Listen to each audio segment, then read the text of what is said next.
নমস্কার বন্ধুরা, সকলে কেমন আছেন? আশা করি সকলে খুব ভালোই আছেন। আমিও বেশ ভালোই আছি। তো আমার বরের বার্থডে উপলক্ষে আমি একটা কেক কিনে এনেছিলাম বার্থডের আগের দিন সন্ধেবেলা। তো আর সেটাই আপনাদেরকে দেখাচ্ছি। আর ছেলেকে চকলেট কিনে দিয়েছিলাম, সেটা নিয়েও খেলা করছে। আর রাত ঠিক 12টার সময় বরকে যখন আমি উইশ করলাম, ও তো একটু অবাক হয়ে গিয়েছিল যে তুমি কখন গিয়েছিলে ছেলেকে নিয়ে কেক কিনতে। ও বলছে আই অ্যাম তো অবাক। ওকে এইভাবেই আমি বলেছিলাম ডিউটি থেকে আসার পরে যে তোমার জন্য আমি কেক কিনতে পারলাম না, ছেলে নিয়ে যেতে পারিনি, তো তুমি বার্থডের দিন সকালে বা সন্ধেবেলা একটা কেক কিনে আনবে। ও জানেই না যে আমি কেক কিনে এনেছি।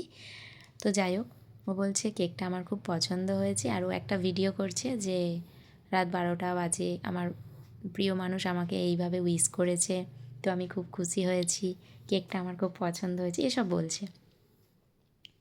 আর এই যে ছোট ছোট মুহূর্তগুলোকে ক্যাপচার করে রাখতে কার না ভালো লাগে বলুন। তারপরে আমি ওকে বললাম কেকটা কেটে নাও। একটু একটু আর ওই হচ্ছে। যে ক্যান্ডেলটা হ্যাপি জ্বলছে বলে বার্থডে। আমার ছেলে একটু ভয় পেয়েছিল। ও বলছে বাজি, তাই ওর বাবা যখন কেক কাটতে ডাকছে ও কিছুতেই আসতে চাইছে না। তারপর ফাইনালি কেক কাটা হলো। এই যে দেখুন।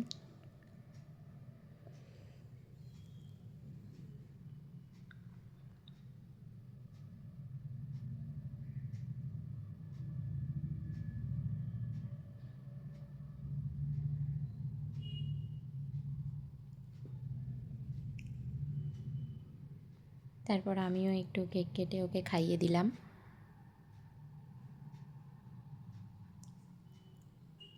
আর ও বলছে তুমি আবার বলছিলে যে তোমার জন্য তো কিছু কেক কেনা হলো না। মানে আমি ওকে এভাবেই বলেছি যাতে ও বুঝতে না পারে, তো ও সেটাই আমাকে বলছে। আর এই ছোটো ছোটো মুহূর্তগুলোকে বন্দি করে রাখতে খুব ভালো লাগে। অনেক বড় করে না হলেও ছোট করেই যদি হয়, সেগুলো তো এই সোশ্যাল মিডিয়ার পাতায় রয়ে যাবে, তাই না বলুন?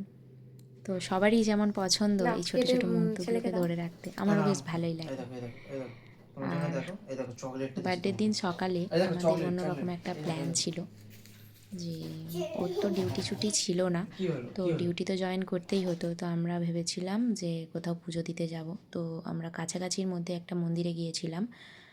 সেটা হচ্ছে বাবা ক্ষেত্রপালের মন্দির। সেখানে বাবা ক্ষেত্রপালের কাছে গেলাম। আর শিব মন্দির এটা, এখানেও ধূপবাতি দিলাম। আর পরিবেশটা এত সুন্দর যে আসতে ইচ্ছে করবে না, এত ভালো লাগছে। ওই যে ওখানে বাবা ক্ষেত্রপালের মন্দির। তো ওখান থেকে এবার ফিরে আসার পালা, যেহেতু ওকে ডিউটি জয়েন করতে হবে। এই যে এবার ছেলের তো খুব মজা পেয়েছে। যাই হোক, সন্ধেবেলা খাওয়া দাওয়ার আয়োজন করেছিলাম। এই যে রান্না হচ্ছে, পায়েস রান্না হচ্ছে, এই চিকেন রান্না করছি। সব কিছু রান্নার ভিডিও আর ক্যাপচার করতে পারিনি।